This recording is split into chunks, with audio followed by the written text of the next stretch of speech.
En el camino del conocimiento de las cosas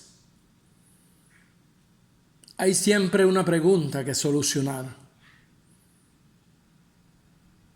Un interrogante que nos lleva a nosotros a mantener una inquietud acerca de las cosas que nos rodean y acerca de uno mismo. Y así como frecuentemente nos inquieta cómo conocemos, cómo pensamos, por qué los demás piensan como yo, por qué los demás piensan de una manera diferente.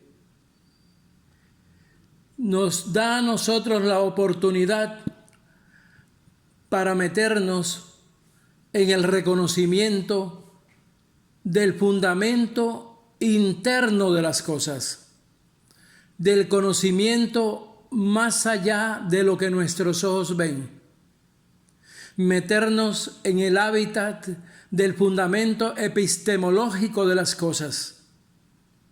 Y para ello debemos tener en cuenta la estructura del fundamento simbólico de las cosas, lo que la gente tiene a su alrededor, lo que la gente maneja con mayor continuidad.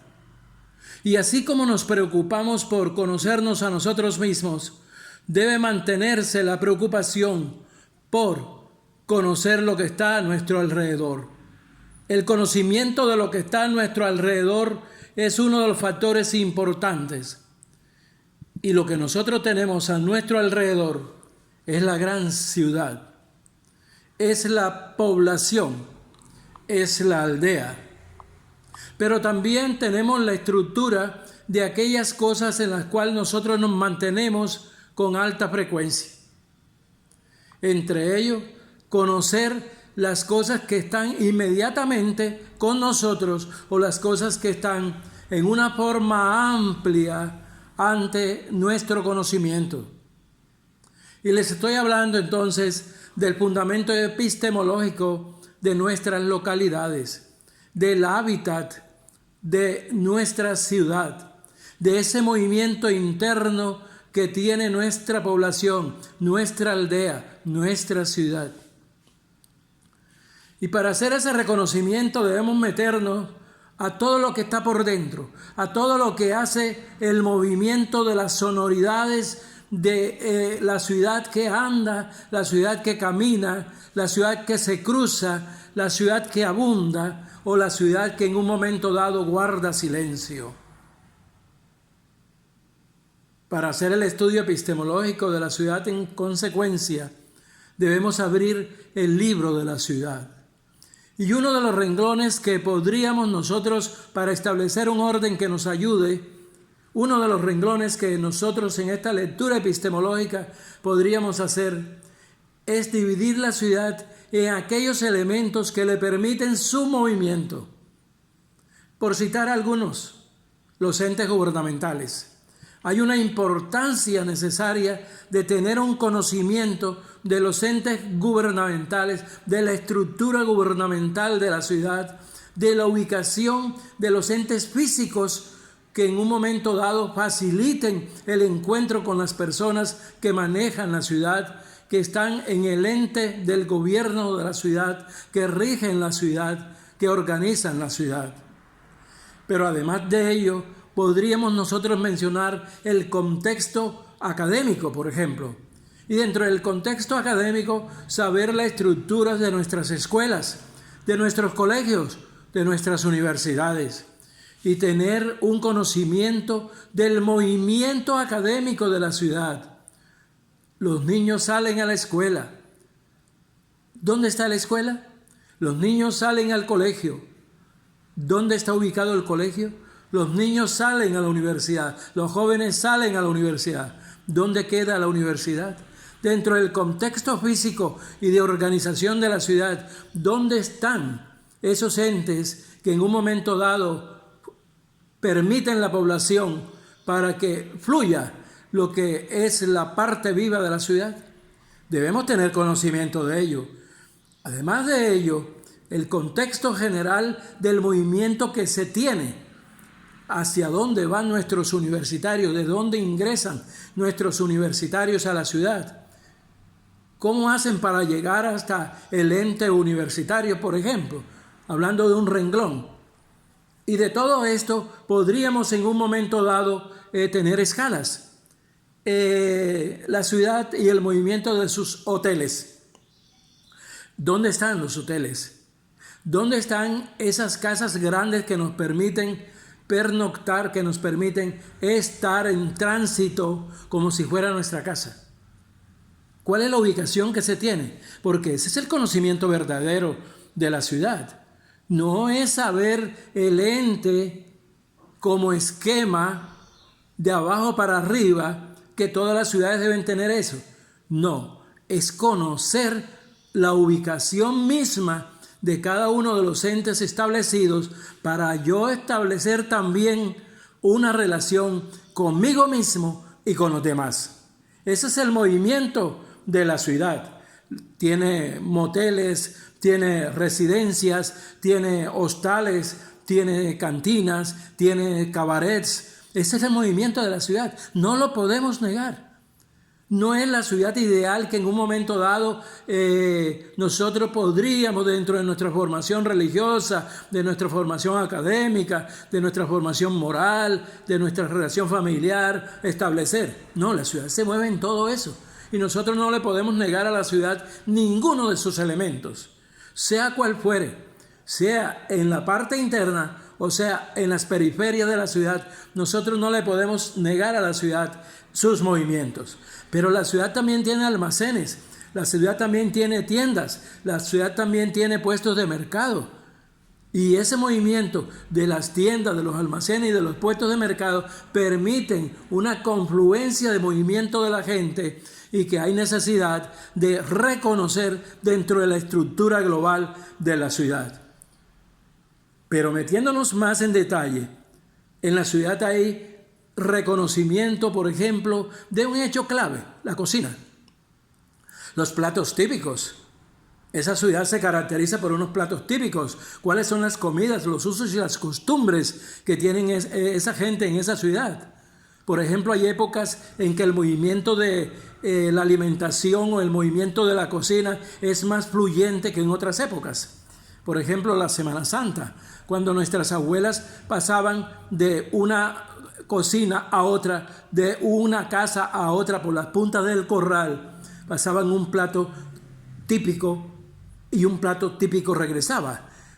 Yo te daba mote de palmito y usted me daba ensalada de bagre, ¿sí? Y se la cruzaban por las puntas del corral de vecino a vecino. Es una costumbre, pero a la vez involucraba un plato típico. Tal es las costumbres que se tienen del dulce en la ciudad de Cartagena, o los platos típicos de la ciudad de Ciénega de Oro en el departamento de Córdoba, o los platos típicos de la ciudad de Sahagún, o los platos típicos de la ciudad de Sincelejo, de Corozal, por mencionar algunos puntos claves del Caribe colombiano. Eso debemos nosotros reconocerlo, y reconocerlo en el hábitat en el cual nosotros nos encontramos. Nosotros debemos saber dónde queda un restaurante, por ejemplo. No ignorar dónde quedan los restaurantes, sino tener un reconocimiento de ellos como en un momento dado punto clave del movimiento de la gente. Hay pueblos donde hay sitios para desayunar, hay pueblos donde hay sitios solamente para almorzar, hay pueblos donde hay sitios nocturnos solamente para bailar. Y uno debe conocer la ciudad, y uno debe conocer su población, y uno debe conocer su aldea. Además de los elementos mencionados, ¿qué tal si no hacemos reconocimiento de los hospitales, de las clínicas y de los centros hospitalarios y farmacias, por ejemplo?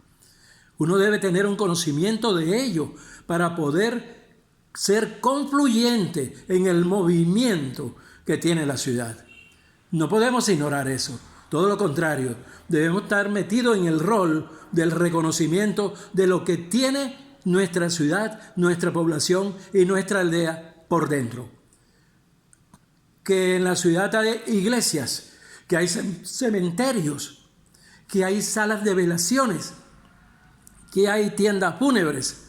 Nosotros debemos hacer un reconocimiento de eso. Nosotros debemos en un momento dado tener conocimiento de eso. ¿Dónde queda la funeraria? ¿Dónde queda la floristería? ¿Dónde quedan los cementerios? Debemos tener reconocimiento de la ciudad en ese sentido para en un momento ser confluyente con ella, decir que la reconocemos. ¿Y qué tal si nosotros nos ponemos a pensar ahora sobre un elemento clave que sucede mucho en los pueblos? Los apodos, los seudónimos, los pereques. Esos tres elementos, los apodos, los seudónimos y los pereques, mueven al pueblo, mueven la aldea, mueven la localidad. Hay personajes de la ciudad que se conocen más por el apodo que por su nombre bautismal. Los pereques van variando de una ciudad a otra. Eso varía de una ciudad a otra. Los seudónimos, igual. Hoy Colombia, por ejemplo, es un país de seudónimos. Hay muchos seudónimos, usados para el bien y usados para lo que no es el bien. Una manera de tener un falso nombre, tener otro nombre con que señalar a la misma persona. Todo esto, toda esta estructura, elemento por elemento, son y conforman el movimiento del sol y el movimiento de la luna. El movimiento del sol en cuanto que durante el día la ciudad se mueve, pero durante la noche la ciudad no descansa.